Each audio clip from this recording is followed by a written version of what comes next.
I'm sorry. Well, the Pete Wilson's Prop 8, wasn't it? Was it a Prop 8? Oh, it was 187. Oh, Prop 187. I mean, yeah, it was the granddaddy of all these anti-immigrant laws, and this one called for it said that that immigrants could undocumented immigrants and not just them but their families too would be unable to use public services. And so when Republicans go shouting about immigrants on welfare, they undocumented people cannot get welfare, and B, we have a safety net for children here, and of course, Republicans are horrified that children might get food and milk, but the difference is that these children are U.S. citizens, and they have all the rights on paper of U.S. citizens, which is frustrating for me because this is the kind of rhetoric that I went through when I was a kid.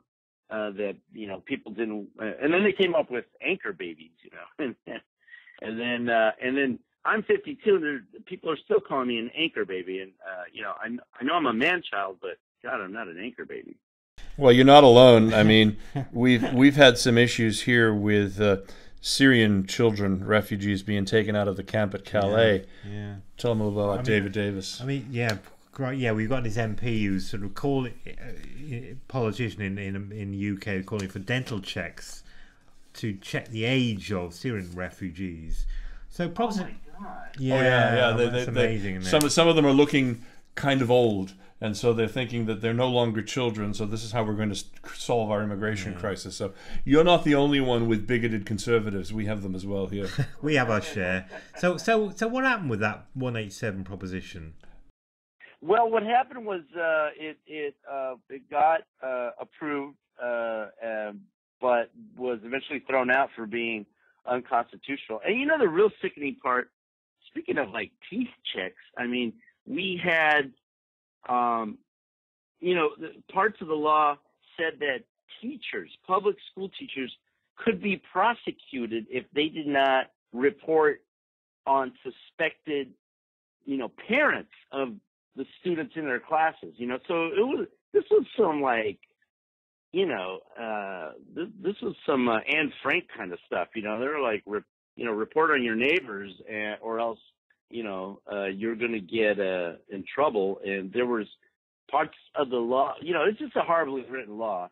And it did what Donald Trump's mouth does today, which is it emboldens and kind of, deputizes all these bigots to act on their ridiculous fears, and they go out to the public and harass people of color. And for example, this Donald Trump saying that voter fraud is caused by black people and also undocumented immigrants. It's again dog whistle. Go harass brown people while they're voting. I mean, Trump supporters are not known for their subtlety or investigative skills. They're going to go harass everybody. The thing that I think is 187 was such a rallying cry.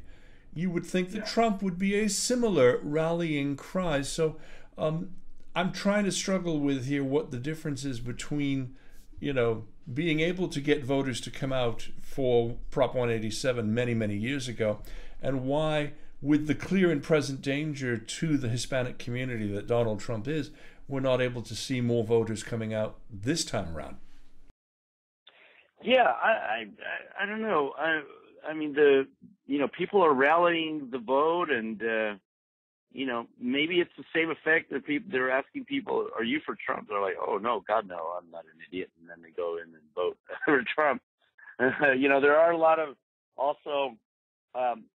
there are a lot of people that are not eligible to vote, but also there's fear, with families that one person thinks, well, if I vote, they're going to come find my undocumented uncle or something, and so that's probably another part of it.